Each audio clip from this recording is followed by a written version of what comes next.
12 years old, and I was sitting down with my mom in front of her house.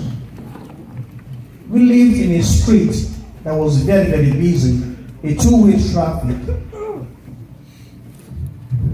And cars would be going back and forth. And my mom asked me one question. She said, "My son, did you notice something as these cars are traveling by?"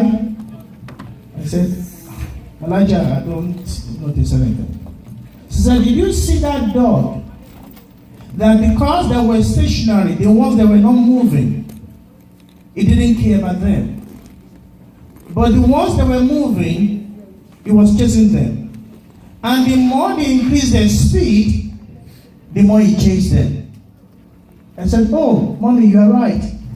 And she said, "Did you also notice that sometimes 3 or 4 dogs will be chasing the same car?" I said, "Yes, Mom." She said, "That is what life is. The moment you begin to do something worth your while, and that your while could be praying for progress in your life, coming together as the children of God in Holy Communion, praying for salvation, victory, or blessing, anything it is, whatever it is, the moment you have any plan, Satan also has a master plan. And the master plan of Satan is to undo what you are doing. And the approach Satan uses in most cases, especially if you're working as a group, is to bring confusion into your midst. Once there is confusion in your midst, then you are not united. And once you are not united, it becomes impossible to achieve your main objective. I will say that the glory of this church has been pronounced already. And Satan came with a master plan to make sure it will never happen. But what Satan has forgotten was that he also has been created by God. So in the name of Jesus Christ that we are all serving, and with the blood of his only Son who was shed on Mount Calvary, this church is here to stay. Amen. Not only that, the glory of this church will be proclaimed all over the world. Amen. In Jesus' name. And the clear evidence of the presence of God himself will be demonstrated beyond anybody's doubt. Amen. Having said that, now for us to challenge the angels to continue the work of restoration that they are doing. Because that van that is outside is nothing but a minuscule part of what God wants to do for this church. Under the leadership of my dear friend Superior Samuel Kaka. So we are going to stand up now. And we challenge the angels that have started the work to continue in that fashion. And the Bugatti forces that they want to stop the progress of this church. And inject love into our midst. So that at the end, we all will glorify God. Amen. Brief prayer. Let's lift our voices.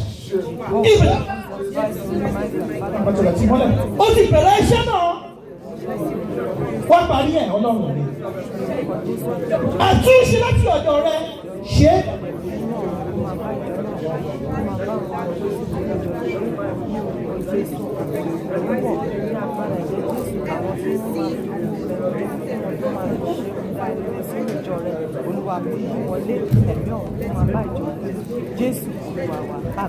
Amen. Amen. Amen. Amen. In the name of Jesus. Amen. So let us continue in the spirit. Let us all sit down in the spirit of love. Malachi 3:10 says, "Aren't you of the same Father? So why are we quarreling? How can the promises made to our forefathers, especially Baba Osheba, be fulfilled?" 1 Corinthians 1:1. Paul told the Corinthians, he said, "You are for Paul, you are for Apollo, you are for Cephas. Did Paul or Apollo sanctify you? Did they baptize you?" He said, "I'm glad I did not baptize you. Says, yo, so you fight for Jesus only. The Bible says, Matthew chapter 18, 15 through 18. Ushers, the bag that I gave over there are some pens in there. Please distribute the pens to the ladies. And about 10 pens in that bag, the brown bag shirt. Yes, there are some pens in there. Please distribute them to the ladies so they can take some notes. Moreover, yes. If the brother shall trespass he said, if somebody trespasses against you, go and tell him his fault between thee and him alone. Speak with the person and bring him into recollection what has happened. If he shall hear thee, shall he listen to you? Thou hast gained thy brother. Then you have succeeded in getting him as a friend. But if he will not hear thee, if he becomes oppositional, then take with thee one or two more. Get somebody as a witness. That in the mouth of 2 or 3 witnesses, every word may be established. Yes, now, step number 3. Listen very carefully. And if he shall neglect to hear them, after you have brought a person as a witness, should the person fail to listen to both of you? Tell it unto the church. Now bring the person in front of the church. And? But if he neglect to hear the church, if he doesn't listen to the church, let him be unto thee as an heathen man and a publican. Such person should be out of the church. He's an unbeliever. Thank you, madam. So we have to continue in the spirit of love. Again, I welcome you to the house of God today. Evangelist Mature Adenokunbo is my name. And I greet all of you. I salute everybody that is here. I thank our fathers in Christ for this unique opportunity to preach the word of God. I welcome my colleagues here as well. I ask that the glory of God continue to be with us. Amen. Let us not go into preaching. 2 parts of the Bible were read to us, which is customary in celestial. The first was taken from the book of Exodus, chapter 23, verses 10 through 20. Exodus 23, 10 through 20, and the second, Revelations 14, 13 through 20. Our engagement methodology is to look at these 2 parts of the Bible, combine them and make a sandwich of them, try to understand the theoretical foundation of what we have been told, and then try to draw some implications into our lives. So as I continue the preaching, I will make a sandwich of both readings, and I'd like you to follow me very carefully. I put some condiments on the sandwich to make them palatable, and as we continue, at the end, we'll have been well fed the word of God. May God be with us. Amen. The first part of the Bible, the book of Exodus, is actually the second book in the Bible. Because from ecclesiastical standpoint, the first 5 books of the Bible are called collectively the Pentateuch. So the first, please, let's listen to the noise making and the moving around, please. The first book is called Genesis. And it's also known as the first book of Moses. The second is Exodus, which chronicles the exit of the children of God from the land of second-class citizenship, the land of discrimination, and out into that land, on their way to the promised land. The third book, of course, is considered Leviticus, and then you have Numbers, and lastly you have Deuteronomy. So those 5 books all together are called the Pentateuch. In this very chapter that we read, we are reminded of one thing that is very, very important. God said, because there was one time when you were in bondage, when you went through tribulations upon tribulations, when you were slaves on a foreign land. He said, now that you have come out of this stage of slavery, and you are now enjoying the beauties of life, because now your enemies have been destroyed in the Red Sea. He said, listen very carefully. You must come before me 3 times in a year. And one of those times is time of the harvest, when you must come here and bring the good things of your life into this place in appreciation of what I've done for you. The good life I've given you, the victory I've given you, the blessings I've given you, and the uncountable things that I've done in your life. And some of the things you can't even describe, that you can't even identify, that I, God, have done in your life. He said, it is therefore a moral obligation and also a spiritual one that you come before me and offer thanks. So this is the reason why we are here today. We are here because at some point in time, we all went through tribulations upon tribulations of various nature. As we are sitting down here, last year, some of us had situations that would have embarrassed our humanity, that will cause you to question, are you worshiping God? A situation of shame. God God did not let it happen in our lives. This church could have closed in July, but there was an angel of peace that came and said, no, what God has planted, nobody can uproot. So it wasn't possible for Satan to uproot the hearts of God. Thank you, Lord. Somebody in the book of Psalm 116. Psalm 116 verse 8. 116 verse 8. As quickly as possible. And then 12 to 8, Psalm 116. We begin to identify one by one God has done what God has done for us. Delivered my soul from death. He said in verse 8, you have delivered my soul from death. Last year, some people were alive, today they are gone. We are not laughing at the demise. We are simply recognizing the fact that God has counted us worthy to be alive today. It is not our own making. It is the sheer grace of God Almighty. From verse 12, please begin to read. What shall I render unto the Lord? Then you will wonder, what am I going to do for God? I haven't done this for me. For all his benefits towards me. Proceed. I will take the cup of salvation and call upon the name of the Lord. He said, I am going to grab the cup of salvation and I will proceed into the house of the Lord. I will pay my vows unto the Lord. I will bring my vows unto the Lord. Last year you experienced situations. Maybe your business could have collapsed.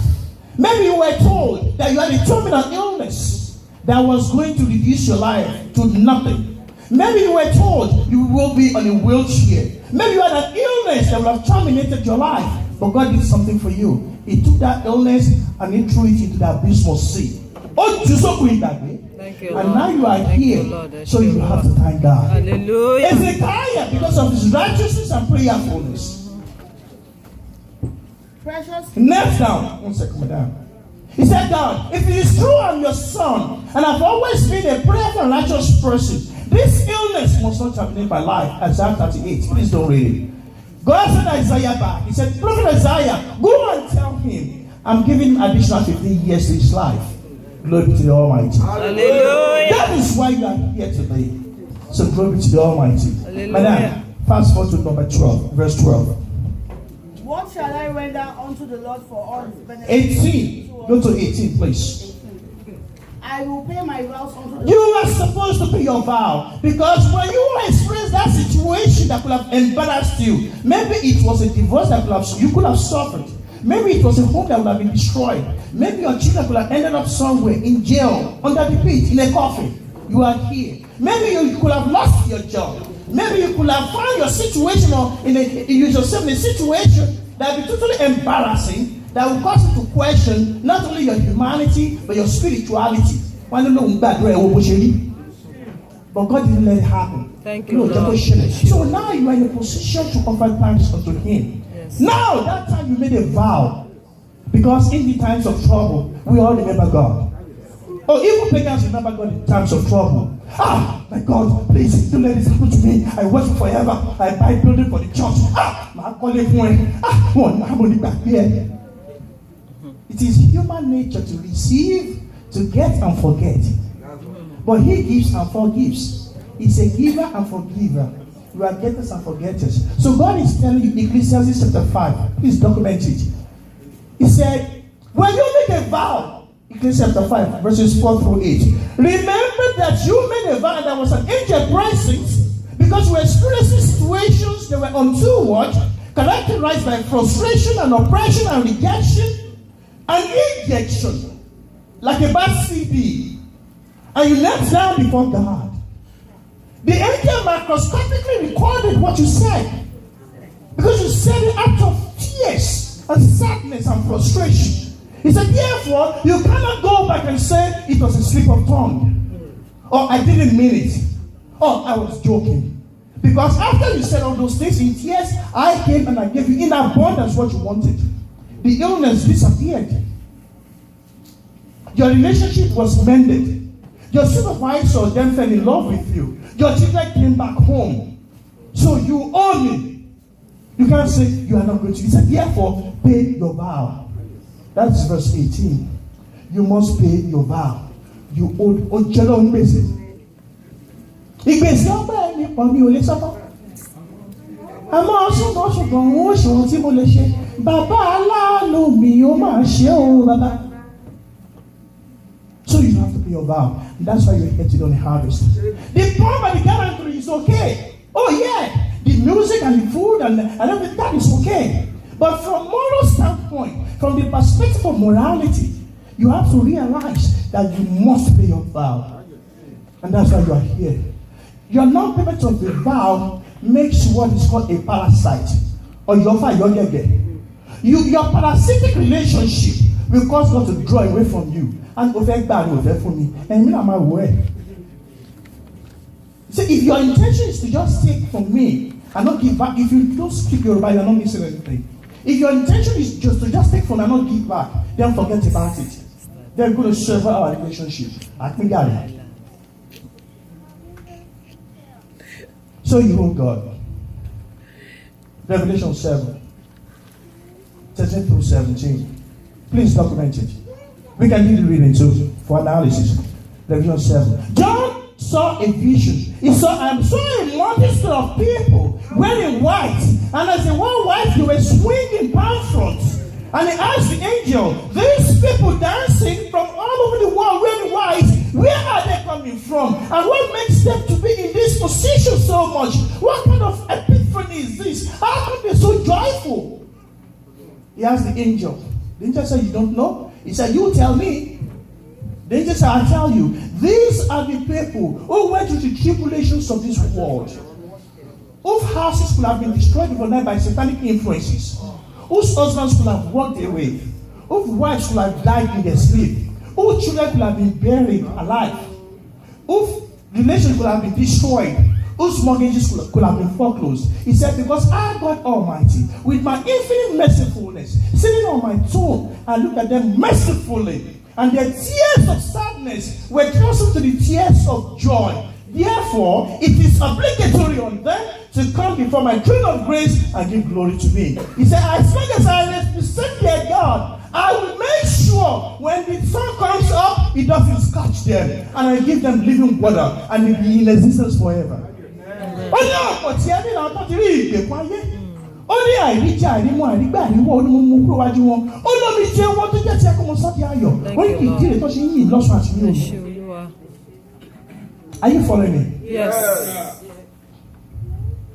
So that is why we are here. That is why we are here. So much could have happened.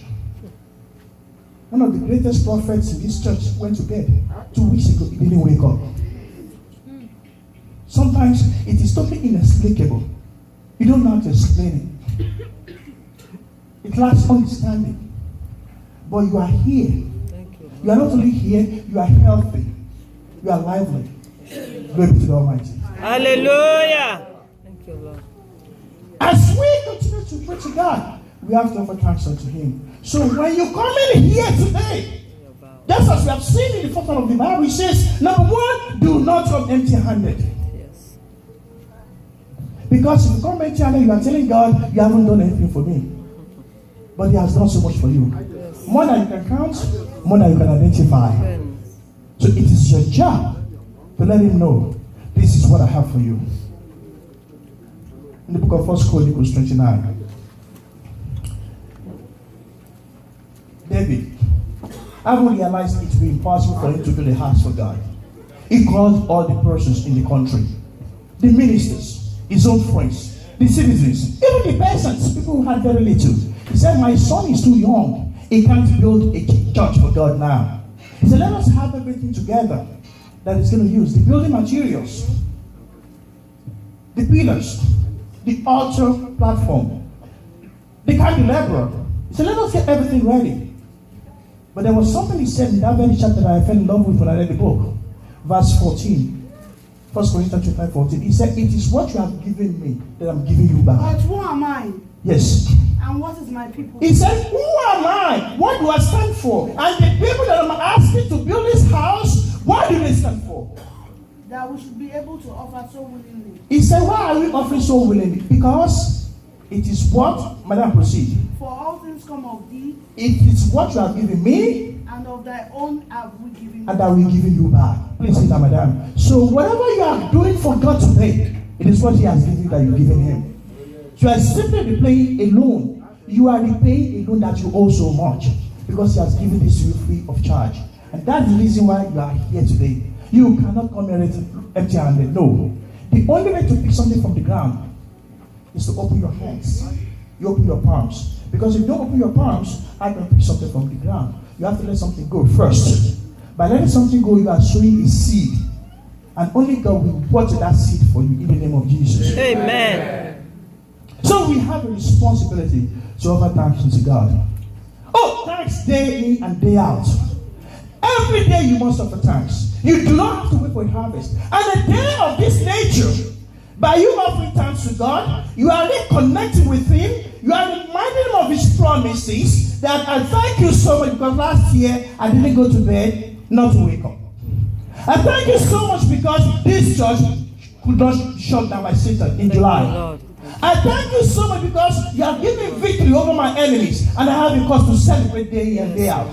Did you know that King David in the Bible would wake up in the middle of the night just to thank God and go back to bed? Psalm 119 verse 62. We don't have to read it.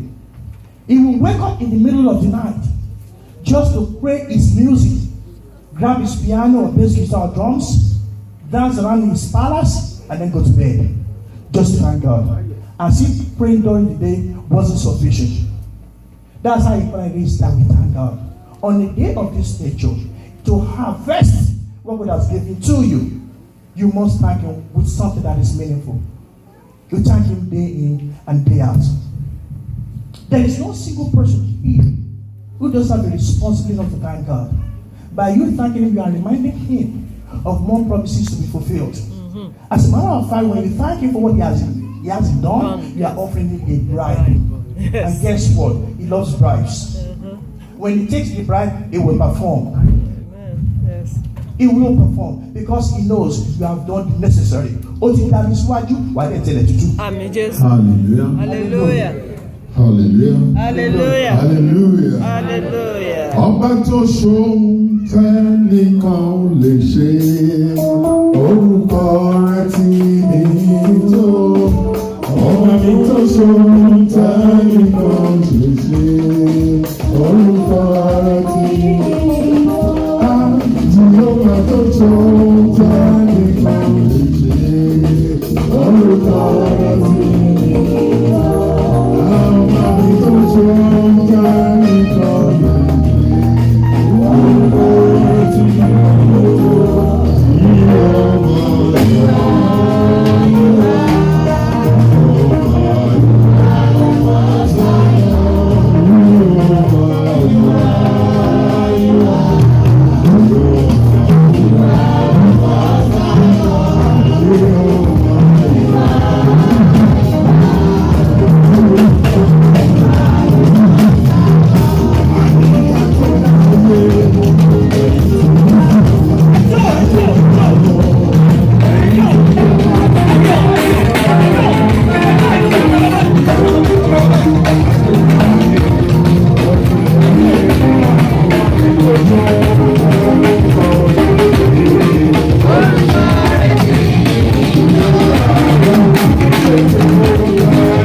Yes. What is physically impossible is spiritually possible. Yes. When medical science stops, that's where spiritual science stops.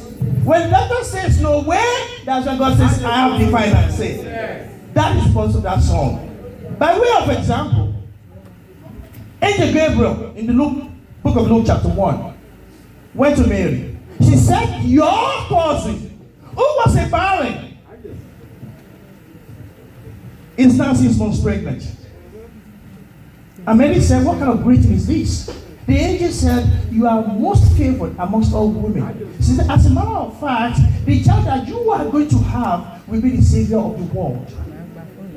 And Mary was wondering, how is that possible? The angel said, it's going to be immaculate conception. And he said, because there is nothing impossible for God. That is Luke 1:37. There is no disappointment in Jesus. There is no disappointment in Jesus. There is no disappointment in Jesus. Hallelujah. Praise the Lord. He opens the path when there is no path. He opens the womb when you think the womb is closed. He is the only one that can do it. Jésù nìkan ló lè gbà mí lọ́wọ́ ogun ayé o. Kò sẹ́dá tó dàbí Jésù. Jésù nìkan ló lè gbà mí lọ́wọ́ ogun ayé.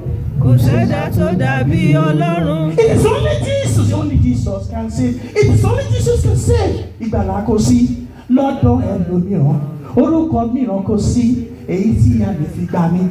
Jésù ní ọ̀nà òtítọ́ àti ìyè. Ẹ wá sọ́dọ̀ rẹ̀. It's telling you the only way to Jesus Christ is the only way. Any other way is a waste of time. Yes. For professors of mathematics here and students of mathematics, please excuse me.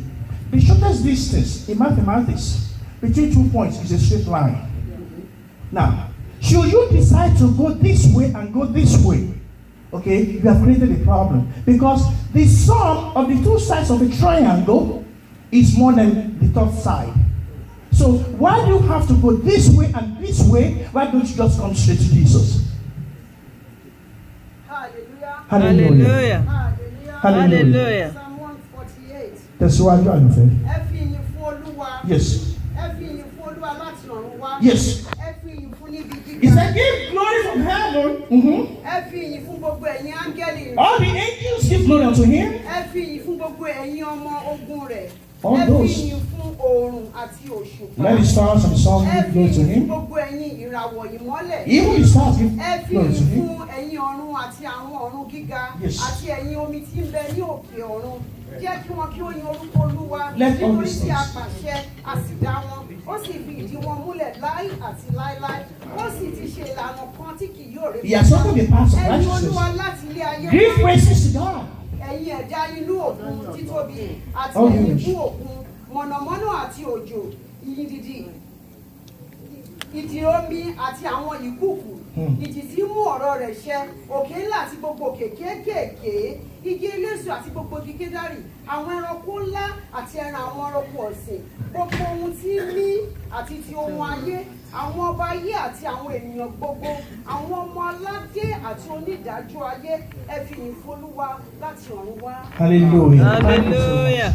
What it's simply saying is that even the natural things of this world, even the things that are lifeless, they are giving praises to God. Why shouldn't you give praise to God? So we have to praises to God. And that's why we're here today. As I said, between last year and now, aside from victory, some of us have been well blessed. Oh yes. Somebody got a green card. Thank you, Yeah, Lord. somebody was able to go to Nigeria, and then despite the face of Satan, you were able to come back here. Somebody was able to bring his family to this place of honey, the land of goodness, the land of joy and peace, and now you are living harmoniously with your family. You were promoted between last year. Now there is a cause to thank God. Thank you, Lord. You could have had a spontaneous abortion, a miscarriage, and now you're carrying a child. Thank you, Glory to the Lord. Almighty. Hallelujah. The illness that could have terminated your life disappeared.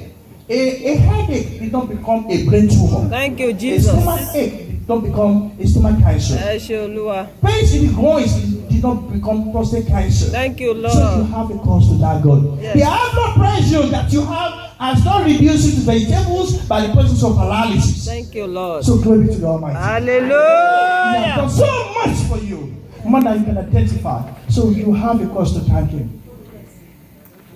As I look cross-sectionally at you, some people may be saying, but I've been praying for the past 5 years. I've seen this in the dreams, it hasn't happened. As a prophetess myself, or a prophet myself, I've been revealed this thing, it hasn't happened. I've had these dreams upon dreams, and my dreams are very, very good. When I dream, they come true. It hasn't happened. And you're wondering, even as of 3 months ago, I thought it was going to happen, it hasn't happened. Prophet Habakkuk has a message for you. Habakkuk 2:3. He said, if it takes time, don't worry, it will happen. It's going to happen. Because there will be your day, your own day will come. When you will carry that child, when you will laugh to the bank. For the vision What? is yet for an appointed time. He said, there is everything in this this world is for a time. Ecclesiastes chapter 3, proceed. But at the end it shall speak and not lie. At the end, it's going to happen. Though it tarry, Yes. wait for it. It may take some time. Wait for it. Because it will surely come. It will surely come. It will not tarry. It will not be late. Thank you, madam. Lamentations 3:37. God said, if I've decreed it, it's going to happen. He said, if I have said it, it will happen. Naturally, when we say things to each other in forms of promises, we tend to disappoint. He said, I didn't say it. I was joking. Or I changed my mind because you made me upset. Oh, that guarantee is no longer there.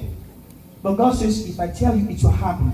Isaiah 55, verses 10 and 11, it says, just as the water comes from heaven, goes to the ground, and waters the ground, so that the plant will have something to eat, so the words that are spoken to you will not return to me until I perform His main responsibility of what? Fulfillment of your promise. Amen. Amen. But in the meantime, you may be saying, well, this is taking too long. I don't even see a semblance of it. Nothing close to it is happening. I could not be unable to pay my rent, and somebody is telling me I'm going to own 3-4 houses in this country. When the average house in Brooklyn is about $1 million, I make only $50 an hour. You may be wondering, when is my sisterhood going to end? When all men are turning me down? When is my bachelorhood going to come to a close? Where I can't even find a woman that will stay with me. And they're telling me I have a woman who's going to give me twins. You may be wondering, when is that child going to come? When I don't even have a man yet. How could the business flourish? When right now I can't even survive. How could this relationship that I have with my supervisor be mended? When I'm his worst enemy. Has been written up several times. The promise you have made to me that I'm going to lead people, it hasn't happened yet. And I'm aging. So is it going to happen? Prophet Habakkuk has a message for you. Habakkuk 3:17 and 18. It says, the olive tree may not have olives. The apple tree may not have apples. The grape tree may not have grapes. Verse 18 now says, but even in your breathless anticipation of the blessings of God, offer thanks day and night. Offer thanks indiscriminately. Do not wait until you have, because it will happen. Your time will come. Between the time you have a promise, whether that promise is through a spiritual revelation from a prophet or prophetess, or you saw the dream yourself, and the fulfillment of the dream, you have in the interim, a few things have to happen. Yes, maybe you have to go through pains, because there are no gains without pains. There is no glory without a story. Next